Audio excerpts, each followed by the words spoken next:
As many of you know, my family spent this past summer relocating from Essex, Connecticut to Seattle. We were returning home as we had moved from Seattle to Connecticut only a few years ago. And it's truly wonderful to be back for so many reasons. But I want to talk a little bit about the nightmare of moving a family of 4, plus 1 grandparent, 1 extra large dog, a medium-sized lizard, and getting that whole crew back here to the West Coast more than 3,000 miles away. It was a lot. We spent weeks going through our house, packing boxes and more boxes, and readying for the move. We donated carloads to a local thrift store charity. We sold a number of items on Facebook Marketplace, and when our friends and neighbors came over to tell us goodbye, we sent them home with stuff from our house. And still, we ended up moving thousands and thousands of pounds of stuff.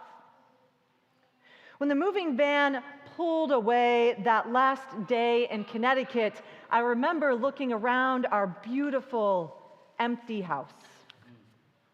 We were left with 4 small suitcases, a cooler full of car snacks, several backpacks, a dog bed, a couple of towels, 4 human beings, 1 extra large dog, and a Subaru Outback.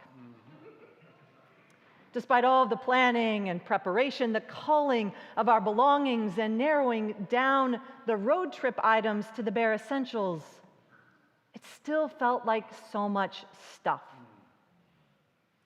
We set out on our 11-day cross-country journey with a car crammed full.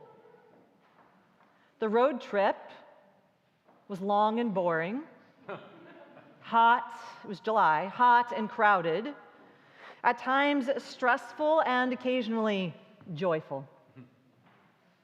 In retrospect, my family and I, we agree that it was a good experience, and we never want to do that again.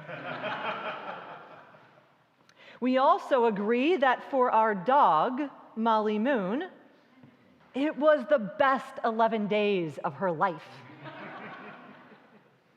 I mean, think about it. Dogs don't care about stuff.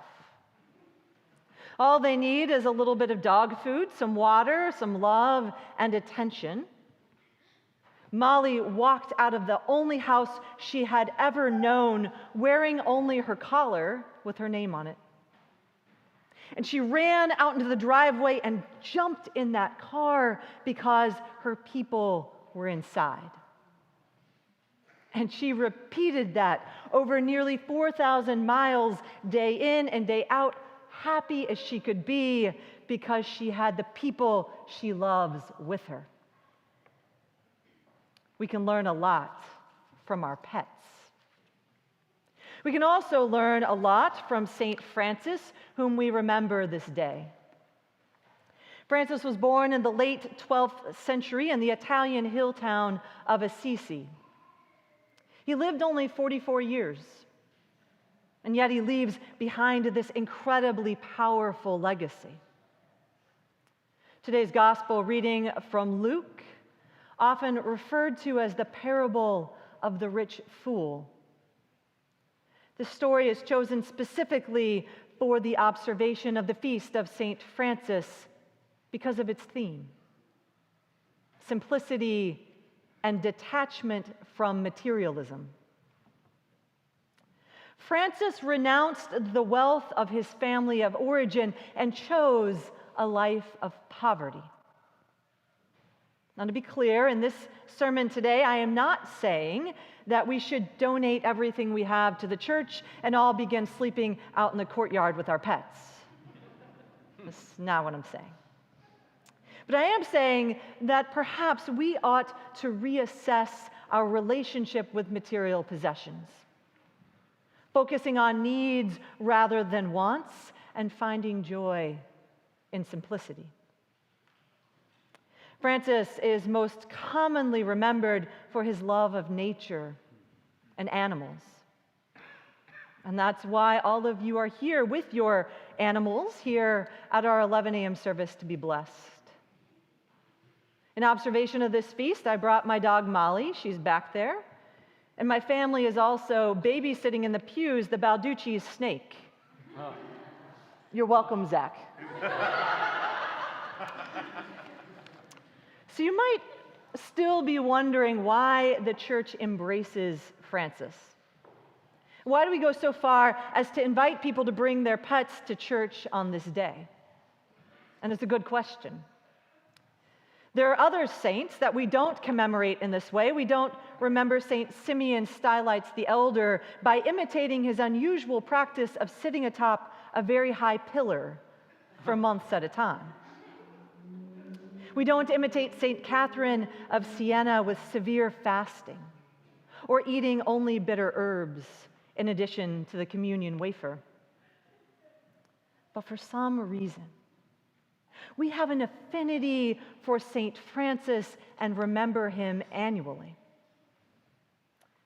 Francis's lasting attributes, which we do want to emulate, include his desire for simplicity, non-attachment to worldly goods, humility, a profound love of God, and respect for nature, especially our relationships with our pets. Francis reminds us that we are part of creation. We are not over creation, we are part of it, and we are co-creators with God. In today's reading from Luke, Jesus is on his way to Jerusalem when someone in the crowd says, "Teacher, tell my brother to divide the family inheritance with me." And Jesus responds first by saying, "Be on your guard against all types of greed. For one's life does not consist in the abundance of possessions." And then he tells them a parable. The rich fool in Jesus' parable is not foolish because he has wealth. He is foolish because he allows his wealth to control him. He is enslaved to his possessions, building bigger and bigger barns and pretending life is a race to acquire the most goods instead of an opportunity to love God and serve his neighbor. My dog, Molly, reminds me of these things. She does not care what she does or doesn't have.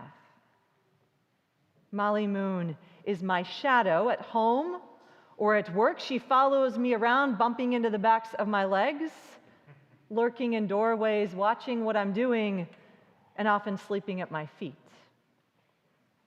Molly teaches me about the love God has for me and her unconditional acceptance and love.